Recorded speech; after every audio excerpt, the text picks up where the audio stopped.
Yo, what's poppin' YouTube? It's your boy Wave, and today we're going to be talking about LiAngelo Ball and what the future holds for him, because just this past week, LiAngelo Ball and the Greensboro Swarm played in the Winter Showcase for the G League, where they played in front of 30 NBA scouts, and it's fair to say that LiAngelo Ball impressed in a small amount of minutes, but what does the future hold for Jello? Before we discuss that, please make sure to subscribe, hit that like button, and turn on the bell. We're going for 10,000 subscribers in 2022. I know we can do it, so hit that like button, turn up, and let's get into the video.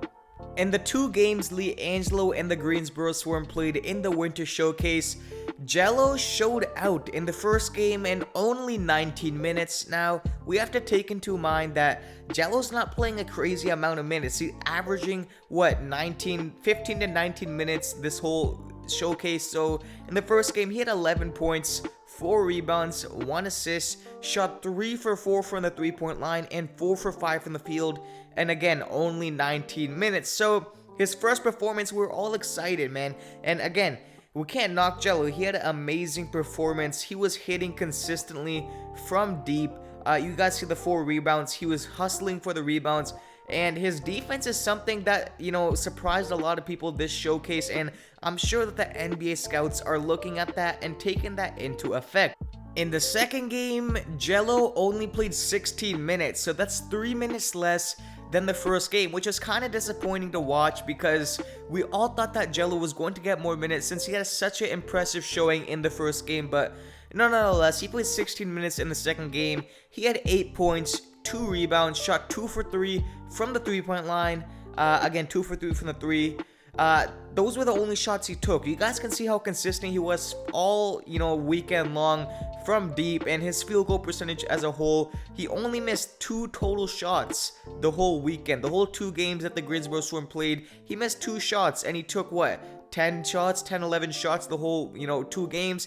And that's honestly really impressive, because again, Jello went from getting, coaches' decisions, DNPs this season, to, getting less than 10 minutes per games, to now he's all the way up to, 15 minutes in a game, around that 15-minute mark. So we can clearly see Jello's minutes are increasing, and Jello's production is increasing as well, and he's rising to the occasion because he's shooting so effective. In the second game, Jello hit back-to-back threes as soon as he got into the game. So this whole weekend, Jello showed that he provides great energy and a boost off the bench, and he's gonna make an impact as soon as he gets into the game. And I want to talk about another thing, is Jello's off-ball play on the offensive side.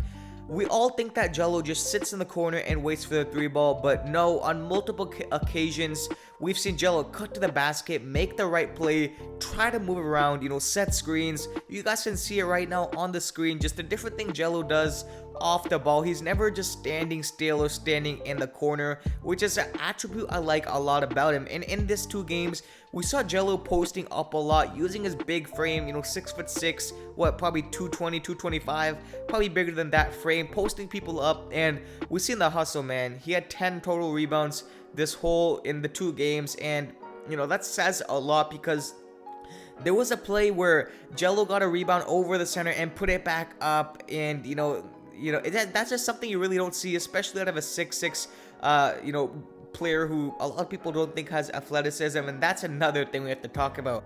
From the start of the summer league to now, we've seen that Jello does not lack athleticism, and in my opinion, I think that his athleticism is NBA level and NBA tier. We've seen him grab rebounds over centers time and time again.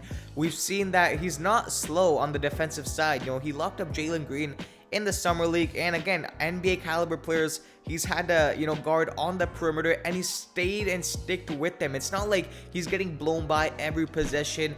Jello barely gets blown by, and that might be on a rare occasion where he has to switch on to the point guard, but even then, Jello plays great defense. And I'm gonna put up a clip right now on the screen of Jello guarding a center that's trying to post him up, and the center just simply can't do anything because Jello's size and frame is too good for him.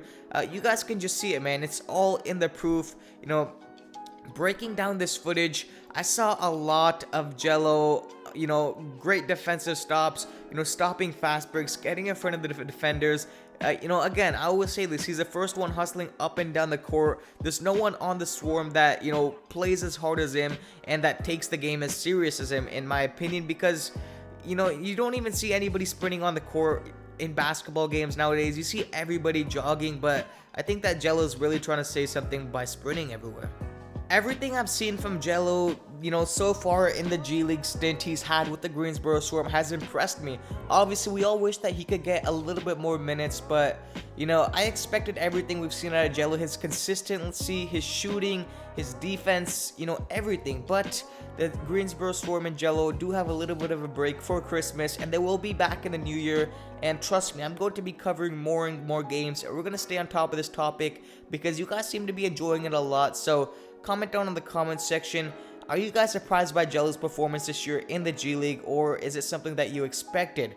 Another thing I want to talk about is a lot of people are going down in the NBA for the NBA's health and safety protocols, and a lot of players from the G League are getting called up.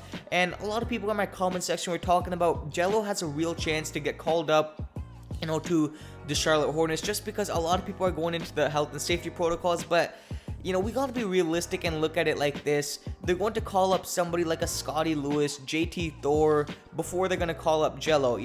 They've been calling up James Bouknight, every other night from the G League. So I think it's gonna be a hard shot for Jello to get called up because, again, you look at a player like Kolboka, who is a little bit better than Jello and has been getting more minutes than Jello. Well, I can't say that he's better, it's just that he's getting more time to showcase his talent.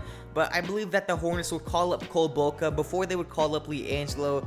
So that's kind of unrealistic as for now. But if Jello continues to get around 15 to 20 minutes in the next half of the season, I think that there's going to be a lot more teams taking Jello more seriously, and I really hope that Jello has done enough to get more minutes and consistency, because I hate to see Jello get 7 minutes the one night and then get 19 the other night, because it just makes it so tough on a player for him to actually perform and stay consistent.